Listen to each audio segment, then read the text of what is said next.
28 मई 2023 वो ऐतिहासिक दिन जब प्रधानमंत्री श्री नरेंद्र मोदी नई संसद भवन का उद्घाटन करेंगे। इसी के संदर्भ में कुछ दिन पहले गृह मंत्री श्री अमित शाह जी ने एक बात कही। उन्होंने कहा कि नई संसद भवन में सेंगोल की स्थापना की जाएगी।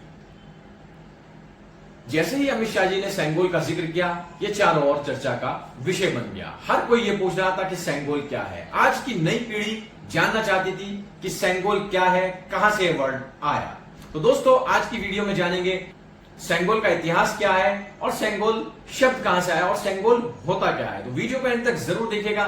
चैनल पर अगर आप नए हैं तो चैनल को सब्सक्राइब कर लीजिएगा। अब आते हैं मेन टॉपिक पर कि सेंगोल क्या है और इसका क्या इतिहास है।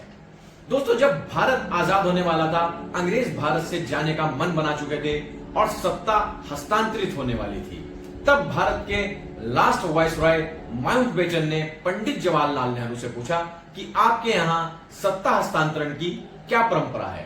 क्या कोई समारोह किया जाता है या कोई ऐसा प्रतीक या कोई ऐसा चिन्ह आपको दिया जाता है जो कि सत्ता हस्तांतरण का प्रतीक माना जाता हो। पंडित जवाहरलाल नेहरू के पास इस बात का कोई उत्तर नहीं था। पंडित जवाहरलाल नेहरू खामोश हो गए। लेकिन मन में चल चुकी थी ये बात कि माउंटबेटन को कुछ तो जवाब देना है, कुछ तो बताना है। तो पंडित जवाहरलाल नेहरू इसी व्यथा को मन में लिए पहुंचे राजा जी के पास। राजा जी यानी कि चक्रवर्ती राजगोपालाचारी, जो कि इंडिया के लास्ट गवर्नर जनरल थे। पंडित जवाहरलाल नेहरू ने राजा जी से सेम क्वेश्चन पूछा और उनको पूरी बात बताई। तब राजा जी ने पंडित जी को यह सुझाया कि उनके यहां चोल वंश, जो कि दक्षिण भारत में खास तौर पे तमिलनाडु से चोल वंश की एक परंपरा है जिसमें सत्ता हस्तांतरित करते हुए सेंगोल दिया जाता है।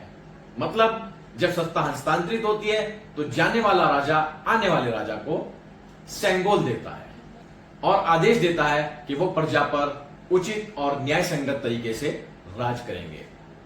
दोस्तों, सेंगोल शब्द तमिल के सेम्मई शब्द से आता है, जिसका अर्थ होता है धर्म, न्यायपरायण या फिर सच्चाई। तो सेंगोल का आइडिया अप्रूव हो चुका था। अब बारी थी कि सेंगोल कहां से बनवाया जाए और ये जिम्मेदारी भी राजा जी को सौंपी गई। राजा जी ने तमिलनाडु के कई मठों से संपर्क किया और अंततः थिरुवदुथुराई अधीनम मठ को इसका जिम्मा सौंपा गया और उस मठ ने इसको बनाने का जिम्मा दिया मद्रास के वुमुदी चेटी ज्वेलर्स को, जिसके बाद दो युवाओं ने मिलकर सेंगोल को बनाया। 5 फुट लंबा सेंगोल जब बनकर तैयार हो गया तो इसको दिल्ली लाया गया। पहले इसको माउंटबेटन को सौंपा गया, जिसके बाद माउंटबेटन ने पंडित नेहरू को सौंप दिया। पंडित नेहरू ने इस प्रतीक को लेने के बाद इसकी स्थापना संसद भवन में नहीं की, इसको इलाहाबाद के वर्तमान में, जिसको आप प्रयागराज के नाम से जानते हैं, एक म्यूजियम में रखवा दिया गया। तो ये तो था सेंगोल का इतिहास। अब आज 75 वर्ष बाद, जब हम आजादी के 75 वर्ष पूरे कर चुके हैं, तब अचानक से सेंगोल का जिक्र कहां से आ गया। तो दोस्तों, जब भारत आजादी का अमृत महोत्सव मना रहा था, तब तमिलनाडु में सेंगोल का जिक्र हुआ। सेंगोल का जिक्र यूं तो पहले भी कई बार हो चुका था, लेकिन इस बार यह भनक पड़ गई हमारे प्रधानमंत्री श्री नरेंद्र मोदी के कानों में।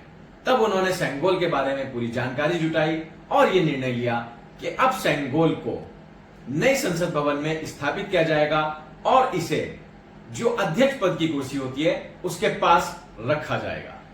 तो दोस्तों, यह है इतिहास सेंगोल का। कैसी लगी आज की वीडियो हमें जरूर बताइएगा। ऐसी और वीडियोस के लिए हमारे चैनल को सब्सक्राइब करना ना भूलें। मैं मिलता हूं आपसे अगली वीडियो में। तब तक के लिए गुड बाय, अल्लाह हाफिज।